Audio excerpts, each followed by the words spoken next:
Fox News alert for you right now because the battle in Libya is heating up again. There are now reports that pro-Gaddafi forces have entered the rebel-held city of Misrata with tanks and troops. Shooting is reported in the city. This comes as Allied airstrikes continue, and Russia now urging the U.S. and its allies to stop hitting non-military targets in Libya. Caroline Shively is live at the Pentagon with more, but there are no reports, Caroline, that non-military targets have been hit. Yeah.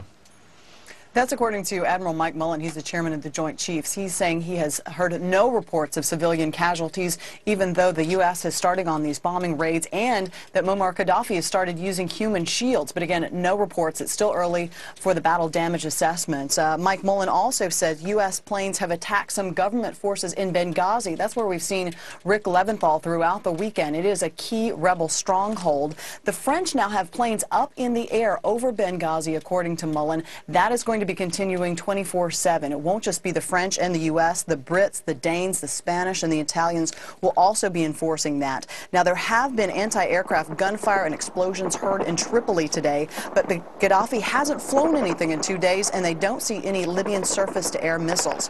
Now, the U.S. is running Air Force fighter jets, Marine Corps Harriers, and also B-2 stealth bombers. Those 4 B-2s, they each dropped 16 bombs on Garbadia airfield. The Navy tells us those stealth bombers have returned home safely. U.S. officials also report that Gaddafi's defense systems have been severely disabled. This, of course, what we're seeing today is the second wave of the coalition attack. The first was when U.S. Navy ships and submarines fired 114 Tomahawk missiles. They targeted the surface-to-air missiles, his early warning systems, and also his communications.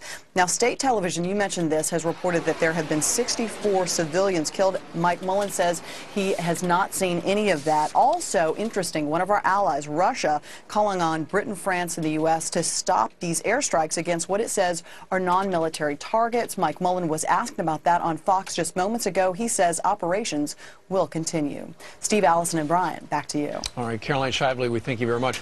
You know, we were just talking how long we're going to continue with them. That's the key. I mean, are we going to do this all week? Are we doing it for 2 weeks? Well, that's a good point. And we were just talking to Tom Price, congressman from down in Georgia, about defunding NPR, and you know, because people on Capitol Hill are very conscious these days of what stuff costs. You know, we saw that video just a moment ago with Caroline Shively in her report of one of the Tomahawk cruise missiles taken off from one of those ships out in the Mediterranean. And people asked, how much are those things? Well, they're about $500,000 a piece. And when you do a little math, that we've shot off about 114 reportedly, that means the total we've spent, the United States, on cruise missiles so far in Libya is about $65 million.